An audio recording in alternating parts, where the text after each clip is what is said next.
गावाकडील आलेले कार्यकर्ते यांचा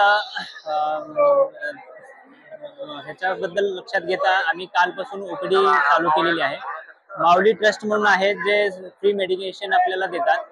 त्याच्यानुसार आम्ही प्रयत्न केला की पाऊस चालू होता, पेशंट बरेचसे लोक हे गावाकडून आल्या कारणाने त्यांना सर्दीचा त्रास असणे, जुकाम होणे, लूज मोशन्स होणे या सगळ्या गोष्टींचा त्रास सुरू झाल्यामुळे आणि काल एक दुर्दैवी घोगरे म्हणून नावाचे जे कार्यकर्ते होते त्यांचा कार्डियक अरेस्ट मध्ये गेल्या कारणाने आम्ही असं ठरवलं की एक समाजाची सेवा, इथे येणाऱ्या लोकांची सेवा करायचं म्हणून आम्ही एक मेडिकल कॅम्प सुरू केलं।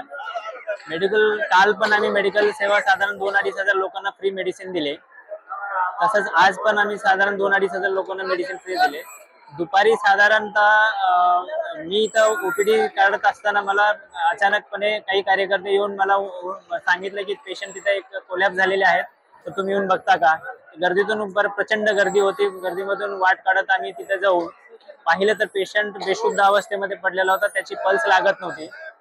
मी तात्काळ परिस्थितीची जाणीव घेऊन त्यांना एक हेडलॉक पोझिशन दिली आणि लगेच त्यांचा सीपीआर चालू करून दिला, जेणेकरून त्यांचं हृदय पुन्हा कसं चालू करण्यासाठी प्रयत्न केले। पेशंटच्या सुदैवाने आणि सगळ्या अथक बाकी माझ्या सहकाऱ्यांच्या प्रयत्नांनी देखील त्यांनी ती सीपीआर दिल्यानंतर ते सुदैवाने रिव्हर्ट झाले।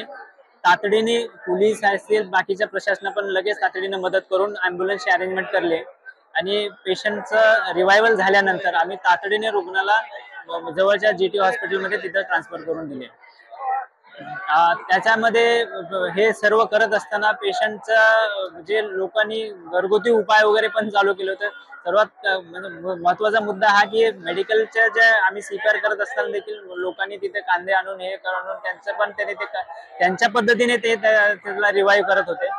त्यामुळे मदत होण्याची थोडीशी अडथळा येत होता, परंतु ते नंतर पोलिसांनी त्यांना थोडंसं बाजूला करून आम्हाला स्पेस दिली प्रॉपर। काही कार्यकर्त्यांनी देखील तिथे येऊन स्पेस निर्माण करून देऊन त्याच्यामध्ये आम्हाला मदत केली, त्यामुळे आम्ही सीपीआर देऊन पेशंटला रिवाईव्ह करू शकलो आणि अशा प्रकारे त्याचा जीव वाचवण्यामध्ये सक्सेस झालो। आव्हान असं करता येईल की ते जे कॉज आहे ते तर सर्वांना माहिती आहे, पण कॉज साठी जे तुम्ही करत असताना एक तर पावसाचे दिवस आहेत, मी सर्व यांना सांगेन की एक तर शांती समाधानाने तुम्ही करून खाण्यापिण्याकडे स्वतःचे लक्ष देऊन स्वतःच्या तब्येतीची काळजी घेऊन तुम्ही आंदोलन केलं पाहिजे, जेणेकरून स्वतःचा जीव धोक्यात न घालता तुम्ही आंदोलन केलं नाही पाहिजे, जेणेकरून आंदोलनाला बाधा येईल असं।